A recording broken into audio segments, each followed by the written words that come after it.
Bora então para a quinta e penúltima parte, né, do contexto bíblico de Isaías. E nós paramos no capítulo 43, que vai falar sobre do amor de Deus a um povo desleal. Então, só para a gente estar dando uma contextualizada aqui, né, a gente relembrando o que a gente já falou, Isaías ele está pregando ali, né, no reino norte, representado ali por Israel, e com a sua capital Samaria, e também prega ali em Judá, que é representado ali, né, pela sua capital ali em Jerusalém, o Reino Sul. Então nós temos, né, esse grande profeta pregando mensagens de advertência para o povo, né, mas o povo não o ouvia. Então, né, Isaías ele vai sempre estar pregando essa mensagem. Ele vai falando, né, pontos aqui que revelam, né, que são revelados na pessoa de Jesus, melhor dizendo. Então a gente tem várias profecias aqui de Isaías que revelam, né, que Cristo, né, é o servo aqui que ele vai dizer, é o grande Messias que havia de vir. E também, né, profecias futuras também que Isaías fala. Mas vamos lá. Não são somente, né, profecias de advertência e de condenação. Ele também começa aqui agora no capítulo 43 falando sobre a redenção também do Senhor. Ele vai dizer: eis que eu realizo uma obra no vosso meio, que já está para acontecer. Vocês não perceberam ainda? Porém um caminho no deserto e rios no ermo. Sou eu mesmo, aquele que apaga todas as suas transgressões. Por amor de mim, eu não lembro mais dos seus erros e dos seus pecados. Então perceba que há um convite aqui ao arrependimento. O arrependimento que é para nós hoje, né? Nós somos chamados através do arrependimento. Porque nós todos, né, se a gente disser que a gente não tem pecado, a gente já pecou. Então nós temos pecados e nós temos algo do que nos arrepender. E Isaías agora convoca aquele povo ali para o arrependimento. Ele vai dizer que o Senhor vai despejar sobre o seu espírito, né, no meio ali do seu povo. Então, mais uma vez aqui nós temos, né, Isaías falando sobre o derramado do Espírito Santo também. É algo que Jesus ele predisse ali, né, dias antes de Pentecostes, que vai estar registrado lá em Atos 2. Eu sou o primeiro e sou o último. Além de mim, não há outro Deus. Quem é que esculpe ou modela Deus que nada lhe serve? Ou seja, para que fazer isso? Quem é que faz isso? Com certeza todos os seus companheiros e devotos serão envergonhados, bem como todos os seus artífices, né? Porque não passam de obras feitas por mãos humanas. Os idólatras nada sabem porque seus olhos não conseguem ver e seus corações são capazes de compreender. Então Deus sempre exorta dessa questão, dizendo que os ídolos eles não conseguem ouvir, eles não conseguem ver e, né, de forma semelhante são aqueles que adoram ídolos, né? São obras feitas por mãos humanas, então ali não consiste vida alguma. E Deus vai dizer essa advertência ao povo que estava imerso ali na idolatria. Volta para mim, ó Israel, tu és meu servo, apaguei as suas transgressões como a árvore, como a névoa, e os seus pecados como a nuvem. Sou eu que frustro os sinais dos falsos profetas e torno insensatos os adivinhos. Eu envergonho o conhecimento dos sábios e os transformo em loucura. Então perceba também que Israel também estava acreditando muito, né, em adivinhos, em falsos profetas. Então isso também era uma forma, porque tipo assim, o culto não tinha acabado nos tempos ali de Isaías, não. Ainda havia culto, tinha celebração, tinha todo esse aparato aí religioso, ainda estava acontecendo, o povo ainda estava adorando, mas estava adorando um Deus falso e usando profetas que falavam mentira, sabe? Tipo assim, era como se fosse nos dias de hoje, você vê profetas que estão pregando só bênção ali para a igreja, que a igreja vai prosperar, que vai dar tudo certo, não tem ninguém falando que tem alguma coisa errada, não tem nenhum profeta que fala isso, não tem ninguém para poder corrigir a posição de uma igreja. Sabe, então, é mesmo na questão dos tempos ali do rei Acabe, quando Micaías, que era o único profeta que pregava, fazia, né, profecias contrárias a ele. Então, ele acreditava ali nos 400 profetas, né, que tinha ali como seu líder, Ezequias. Então, você vai ver como que, né, às vezes nos tempos de hoje tem a mesma coisa. Tá tendo culto, tá tendo adoração, tá tendo gente chorando, tá tendo gente indo pro altar, pedindo perdão, indo no apelo, mas ainda assim, nós temos pessoas que estão fazendo simplesmente a sua própria vontade e não fazendo a vontade de Deus. Deus ele vai dizer assim que ele usou Ciro, né? Que o Ciro era o seu servo, Ciro, o rei da Pérsia, né? Mesmo sem Ciro saber disso, ele estava sendo usado por Deus, porque primeiro, né, o reino ali do norte ele foi cativo pelos assírios, o reino sul cativo pela Babilônia, e depois a Babilônia foi tomada pelos persas. O Ciro era um rei persa. Então, quando eles, né, são o povo de Deus, saem ali do cativeiro, o cativeiro que era da Babilônia, quem era o rei ali era o rei Ciro. Então ele, né, ele mesmo vai dizer para o povo ir que Deus tinha falado com ele para poder libertar o povo, para eles poderem ir e reconstruir ali o templo em Jerusalém. Ele vai aplanar os caminhos, né? Aqui vai dizer que ele ressuscita Ciro e aplana, né, os caminhos ali para o povo de Deus passar. Todos que modelam ídolos haverão de ser humilhados e se decepcionar.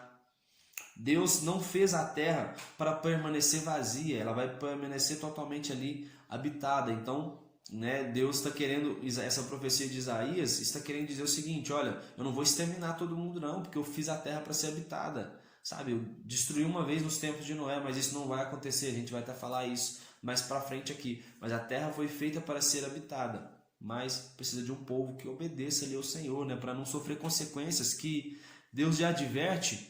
Não é porque Deus é um Deus ciumento, é porque certas práticas, né, que o povo faz são totalmente desagradáveis ao Senhor, como por exemplo, queimar crianças, né? Tem deuses aí que aceitam como sacrifício queimar crianças. Olha que coisa absurda.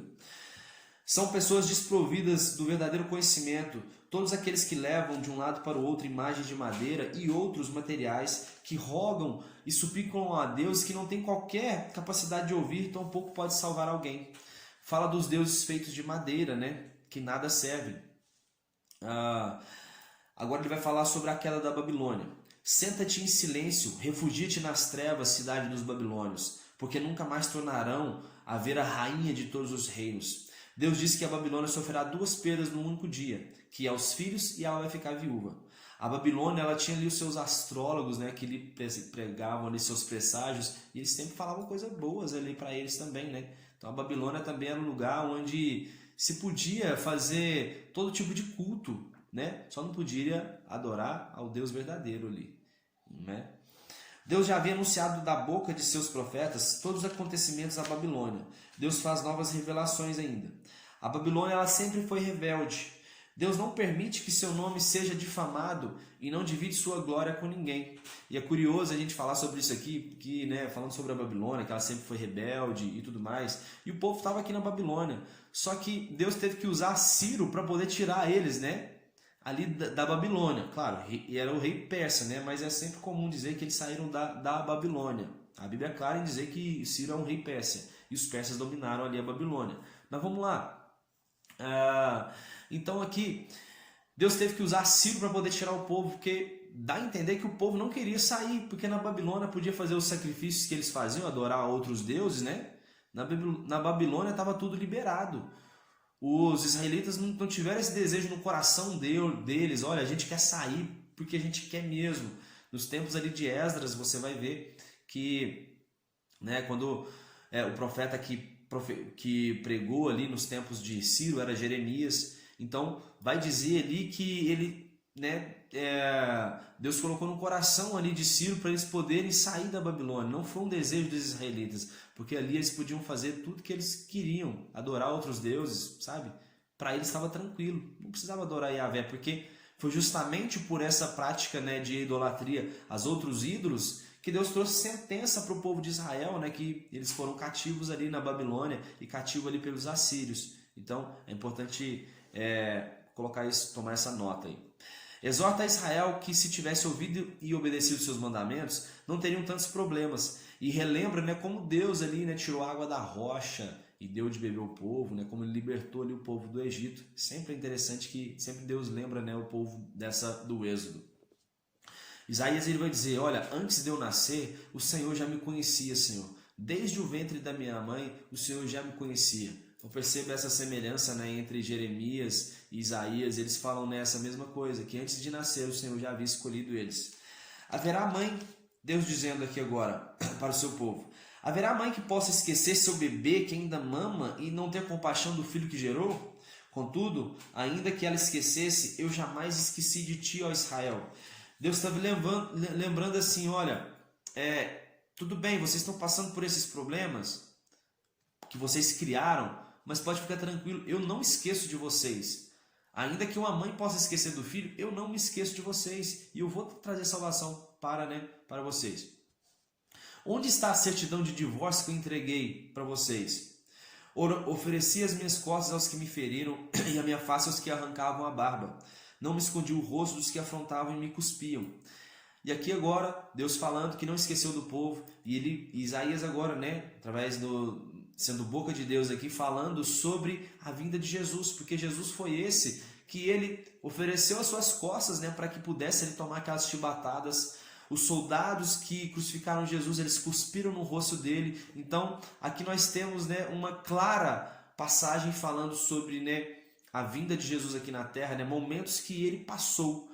Então, isso dá mais uma coisa que dá a entender que realmente Jesus ele era um Messias, o servo, como diz aqui, o servo de Yahvé, que haveria de vir.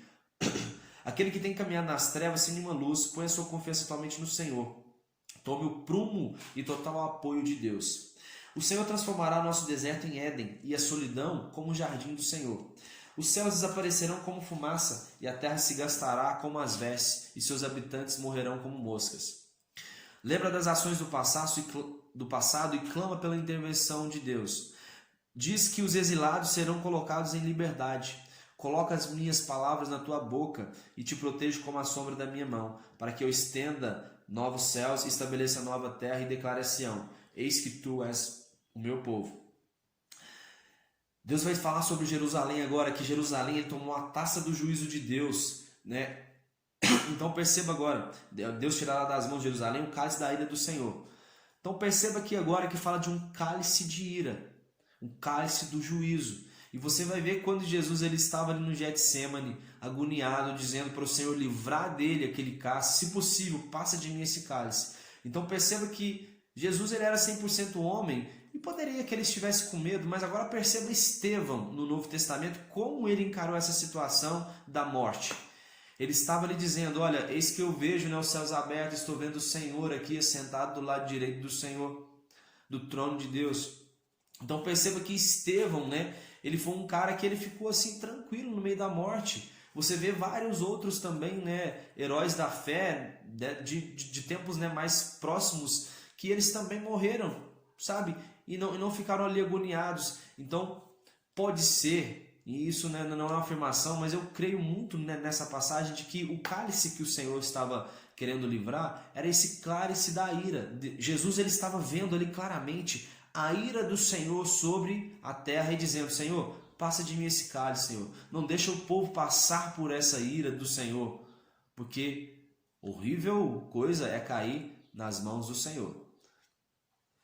Yahvé declara assim, fosse vendido por nada e sereis resgatados sem pagamento de dinheiro. Como são maravilhosos sobre as colinas os pés do mensageiro que anuncia a boa nova, que comunica a paz com todos. Os reis se calarão diante dele, pois aquilo que não lhes foi contado verão, e o que não ouviram entenderão plenamente. Então, mais uma vez falando sobre o servo do Senhor, que ele vai vir trazer essa boa nova, e que os reis se calarão diante dele, pois aquilo que não foi contado, eles vão ver. Então você vai ver realmente aqui mais uma profecia de Isaías falando sobre Jesus. Ora, quem creu na nossa pregação? Ele não aparentava... Esse aqui agora é a passagem mais sublime aqui de Isaías que eu entendo, que vai falar sobre Jesus. Ele não aparentava qualquer formosura ou majestade que o pudesse atrair os seres humanos. Nada havia em seu aspecto físico que o pudesse ser cativado. Ele foi desprezado e rejeitado, viveu como um homem de dores, e as suas dores, experimentou todo tipo de sofrimento, e as dores que ele tinha eram as próprias enfermidades nossas, que ele tinha levado sobre ele. Sobre o seu corpo ele levou todas as nossas doenças. O castigo que nos propiciou a paz estava sobre ele, e mediante as suas feridas nós fomos curados. Agiu como um cordeiro levado ao matadouro. Deram-lhe uma sepultura com os ímpios e ficou com o rico na sua morte. Portanto, ele levou sobre si o pecado de muitos e pelos transgressores ele intercedeu. Então, não há um texto aqui mais claro falando sobre Jesus, que ele levou sobre ele todos os nossos pecados, morreu como um ímpio, ele foi, né, estava na sepultura ali, né, ficou como um rico na sua morte. Vai falar, né, de Lázaro, que havia, Lázaro não, José de Arimateia, que tinha levado ali as suas vestes, né, para o Senhor, vestes reais que tinha entregado ali para ele, né? Não vestes reais, mas eram vestes realmente assim boas, né, que tinha dado ali para Jesus, para ele poder, né, ser sepultado. Então, né, é uma alusão claramente aqui a Jesus. E Yahvé abençoou Jerusalém e disse que assim como jurou nunca mais inundar a terra, aqui como nós falamos, nunca mais inundar a terra, como nos tempos de Noé, do mesmo modo nunca mais se encolerizaria contra Jerusalém. Firmou uma aliança de paz que nunca vai se abalar. Já caminhando para o final, vamos falar sobre a nova Jerusalém agora. Todos os teus filhos serão discípulos de Yahvé, grande será a paz dos teus filhos. Toda língua que se levantar contra ti em julgamento, tu a provará culpada. Vinde, adquire vinho e leite sem pagamento, sem custo. Por que investir dinheiro naquilo que não é alimento e o seu trabalho árduo naquilo que não consegue produzir satisfação? Procura Yahvé enquanto é possível encontrá-lo, invoca-o enquanto está próximo. Assim como os céus são mais altos do que a terra, também os caminhos do Senhor são mais altos do que os nossos, e os pensamentos do Senhor são mais altos do que os nossos pensamentos. As palavras do Senhor são como a chuva que desce e faz brotar todo tipo de planta ali. Assim também, a palavra do Senhor, quando ela é lançada, ela nunca volta vazia. Então, uau! Perceba, né? Você que está começando aí no ministério e às vezes começa a fazer uma pregação e percebe assim, não deu nenhum resultado. Mas entenda uma coisa, sempre que você estiver falando algo que está na palavra do Senhor, é assim como a chuva, como ela desce. Nós estamos num tempo chuvoso agora. E agora você vê como que as flores, elas começam a brotar. Quem tem horta em casa sabe que agora, né, como que os alimentos eles começam a produzir mais. Então, a chuva, ela vem e sempre ela traz um resultado. Ela floresce, sabe? Ela floresce, ela traz vida. Da mesma forma é a palavra do Senhor. Ela nunca volta vazia. Ela sempre vai trazer vida, vai trazer incômodo para aquele que está fora do Senhor. E isso vai fazer com que ele volte, né, para a vida com o nosso Deus. Bem-aventurado a pessoa que observa o sábado para não profaná-lo. Que nenhum estrangeiro não pense que Yahvé irá excluí-lo. Fala para os eunucos guardarem o sábado e diz que minha casa vai ser chamada casa de oração. Agora perceba um ponto. Quando nós lemos aqui, né, em textos passados, dizendo assim que o Senhor iria falar com o povo através de preceito sobre preceito, regra sobre regra, ordem sobre ordem. Então, isso era uma forma de dizer assim, olha, eu não consigo me relacionar com esse povo mais. Eles não têm um relacionamento que eu estabeleci desde o jardim do Éden, né? Que era o homem andando com Adão. Então, por isso Deus estava se relacionando através de regras. Então perceba que muitas dessas regras ali, elas foram quebradas em Jesus, porque Jesus ele vai dizer que ele é o Senhor do sábado. Sabe? Então não existe alguém maior do que ele. Se ele disse, olha, peraí, porque Jesus estava curando no sábado e de repente, né, eles queriam acusar Jesus, por que você está fazendo isso no sábado? O sábado é sagrado. Só que na verdade eles estavam cheios de costumes, mas estavam com o coração cheio de maldade. As mãos cheias de costumes, mas o coração cheio de maldade. Então Jesus vai dizer que ele é maior do que o sábado. Eu creio que a gente tem que guardar pelo menos um dia da semana para o Senhor. A gente fica exclusivo ali, né? Fazer algo ali para Ele. E esse dia pode ser qualquer dia. É o que eu creio, né? Pode ser o domingo, né? Que é normalmente que tem um culto. Você tem que dedicar ele ao Senhor. Mas pelo menos um dia na semana, sabe? A gente precisa de dedicar tempos ao Senhor. E será que a gente faz isso? Outra coisa que Jesus vai dizer, que quando ele chega ali no templo, né, ele vê os mercadores ali se corrompendo no templo, ele vai dizer que a minha casa será chamada casa de oração. E mais uma frase aqui de Jesus. São pastores sem compreensão e nem entendimento, todos apenas seguem seu próprio caminho natural. Cada um busca com avidez vantagens para si e se embriagam sem pudor. Para fechar agora mesmo, né, fala a condenação contra a idolatria, que vai dizer: Quando clamar é para que te livrem aqueles que junto de ti, que tua coleção de ídolos te salvem. Ou seja, quando você clamar por socorro por mim, que a coleção de ídolos que você confia e presta adoração, que eles te salvem. Isso está falando para os israelitas. Entretanto, o vento os arrebatará, A todos um sopro os levará embora, mas aquele que põe a tua confiança em mim herdará a terra e possuirá o meu santo monte. Então, aqui nós fechamos, né, essa quinta parte aqui do livro de Isaías, e já já a gente volta aí com a última, né, parte falando desse contexto maravilhoso do livro de Isaías. É isso aí, tamo junto e até mais.